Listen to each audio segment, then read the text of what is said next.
Bagaimana caranya untuk menanam sifat malu pada diri sendiri?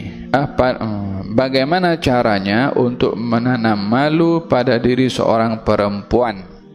Mohon Habib beri tips untuk kami meneladani sifat Sayyidatuna Fatimah Zahra. Moga-moga Allah Subhanahu wa taala memberikan kepada kita tanda-tanda keimanan, yaitu malu. Al-haya'u syu'batun minal iman. Sifat malu itu cawangan atau cabang daripada iman.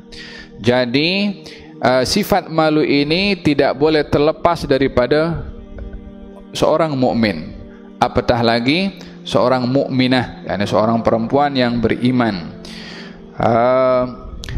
Secara urufnya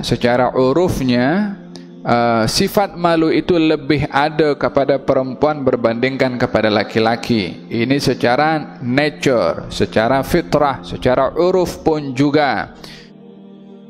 Adapun yang terkait dengan malu dalam syariat, malu ibadah, itu adalah kepada semua, kepada orang laki, orang perempuan, karena malu itu bahagian daripada tanda orang beriman, tak kira laki-laki atau perempuan.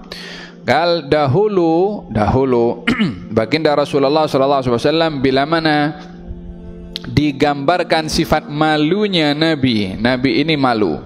Katanya dalam hadis yang dikatakan Imam Tirmidzi, saya ingat, dikatakan baginda ini seorang yang pemalu, sehingga malunya Nabi ini umpama anak dara dalam bilik rumahnya.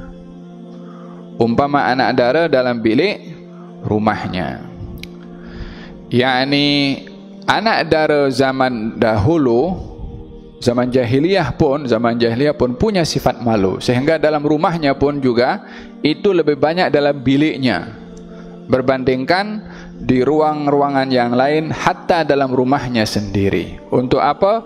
Untuk menjaga dirinya supaya tak terdedah, karena sifat malu itu adalah ada secara nature, secara tabi'i kepada kaum wanita, ya.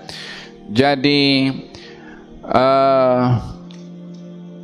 dan ancaman orang yang tak punya malu adalah akan menyebabkan dia tak punya harga diri dan marwah. Kata Nabi, idza lam tastahi fasna ma syi'ta. Kalau kamu tak lagi punya sifat malu, buat apa saja kamu nak buat. Dah tak punya marwah dah. Jadi kalau orang tak punya malu, tak ada marwah, dia buat apa saja tak merasa dirinya malu.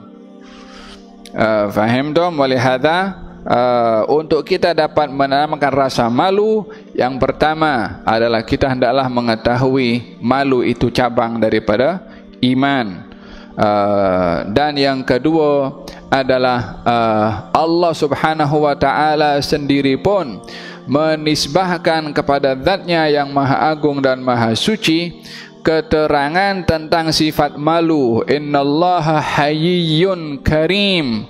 Allah itu malu kepada hamba bila mana menadahkan tangannya, Allah malu nak tolak itu hamba daripada meminta. Berarti di sini ada sifat yang dinisbahkan kepada Allah Subhanahu wa taala, dalam tanda kutip sifat malu yang tidak sama dengan malunya manusia, ya. Ini untuk Allah Subhanahu wa taala.